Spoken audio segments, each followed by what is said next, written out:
Hello दोस्तों, मैं doctor Sanju और स्वागत है आपका मेरे इस YouTube चैनल में। दोस्तों, प्रेगनेंसी के दौरान लगभग शुरू के ट्राइमेस्टर के दौरान कुछ ऐसे प्रॉब्लम्स महिलाओं को हो जाती है जिसके बारे में कई बार महिलाएं ध्यान नहीं देती हैं, और अगर ये प्रॉब्लम्स बढ़ने लग जाती हैं तो इसका इफ़ेक्ट आपके होने वाले बच्चे पर पड़ सकता है और कई बार इसकी वजह से आपका बच्चा खराब भी हो सकता है। तो प्रेगनेंसी के दौरान कुछ ऐसे लक्षण होते हैं जिनके बारे में आपको ध्यान देना बहुत ज़्यादा ज़रूरी है, क्योंकि कई महिलाओं को इस चीज़ के बारे में बहुत ज़्यादा नॉलेज नहीं होती है। उनको प्रॉब्लम हो भी रही होती है तो वो उसे इग्नोर करती रहती हैं, खुद ये प्रॉब्लम ठीक हो जाए उसका वेट करती रहती हैं, और बहुत ज़्यादा अगर प्रॉब्लम हो जाती है और तब वो डॉक्टर के पास जाती हैं तो उस टाइम तक बहुत ज़्यादा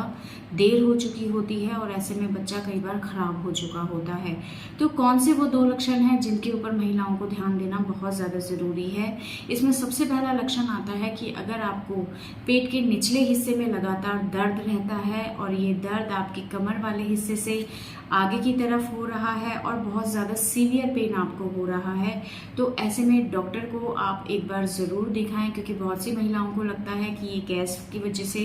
आपको पेन हो रहा है, लेकिन कई बार ये थ्रेटेंड अबॉर्शन का सिम्टम हो सकता है या फिर आपके एक्टोपिक प्रेगनेंसी का एक सिम्टम हो सकता है। थ्रेटेंड अबॉर्शन में कई बार बच्चा खराब होने की एक तरह से शुरुआत होती है। अगर इस चीज़ के ऊपर ध्यान नहीं दिया जाए तो कई बार बच्चा खराब हो जाता है। और एक्टोपिक प्रेगनेंसी एक ऐसी प्रेगनेंसी होती है जिसमें बच्चा बच्चेदानी में नहीं लग के ट्यूब के अंदर लग जाता है, जो कि काफ़ी ज़्यादा क्रिटिकल कंडीशन होती है। और इन दोनों ही प्रॉब्लम्स के शुरुआत के दौरान महिलाओं को दर्द की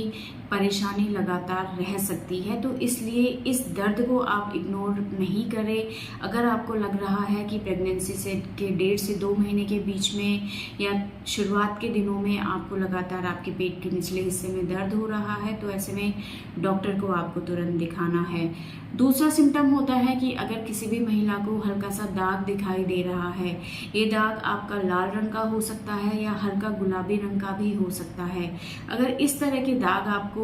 दिखाई दे रहे हैं तो ये भी किसी प्रॉब्लम को इंडिकेट करते हैं। कई बार ये अबॉर्शन के शुरुआती लक्षण होते हैं। कई बार बच्चे की अगर धड़कन नहीं आती है, उसकी ग्रोथ अगर प्रॉपर तरीके से नहीं हो रही है, तो शुरुआत में इस तरह की परेशानी आपको दिखाई दे सकती है। कई बार इस चीज़ का आना नॉर्मल भी होता है, लेकिन आपको बच्चे की हेल्थ को देखते हुए,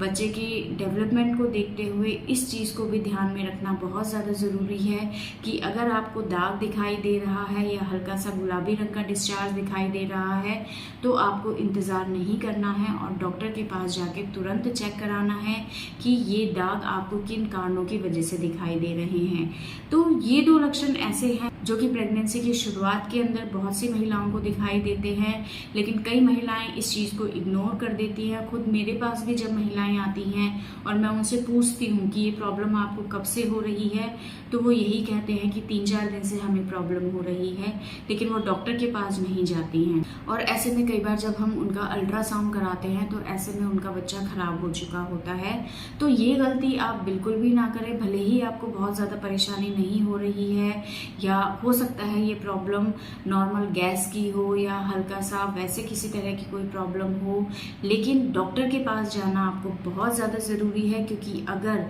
ये प्रॉब्लम आपके थ्रेटेंड अबॉर्शन से रिलेटेड है या एक्टोपिक प्रेगनेंसी से रिलेटेड है, तो ऐसे में टाइम रहते ट्रीटमेंट देना बहुत ज़्यादा ज़रूरी हो जाता है, ताकि आपके होने वाले बच्चे को बचाया जा सके। और एक्टोपिक प्रेगनेंसी में कई बार माँ की जान को खतरा हो जाता है, तो टाइम रहते अगर हमें इस चीज़ का पता चल जाता है तो हम टाइम रहते आपकी प्रेगनेंसी को टर्मिनेट कर सकते हैं, और इससे कई बार ट्यूब को फटने से रोका जा सकता है और महिला की जान को भी बचाया जा सकता है। क्योंकि एक्टोपिक प्रेगनेंसी एक ऐसी प्रेगनेंसी होती है जिसमें अगर ट्यूब रप्चर हो जाती है, ट्यूब फट जाती है प्रेगनेंसी की वजह से, तो कई बार ऐसे में गर्भवती महिला की डेथ भी हो सकती है। तो इन चीज़ों को देखते हुए अगर ये 2 लक्षण आपके शरीर में दिखाई दे रहे हैं तो ऐसे में डॉक्टर से जाके तुरंत मिलें और इस चीज़ का कारण ढूंढने की कोशिश करें कि ये किस वजह से आपको प्रॉब्लम हो रही है और टाइम रहते इस चीज़ को मैनेज किया जा सके, इसका ट्रीटमेंट लिया जा सके, ताकि आपको और आपके होने वाले बच्चे को किसी भी तरह की प्रॉब्लम से बचाया जा सके। तो दोस्तों ये था आज का हमारा वीडियो। अगर इस वीडियो से रिलेटेड आपके किसी तरह के कोई सवाल हैं तो आप हमें कमेंट कर सकते हैं और हमारे आने वाली वीडियोस को देखने के लिए हमारे इस चैनल को सब्सक्राइब ज़रूर करें।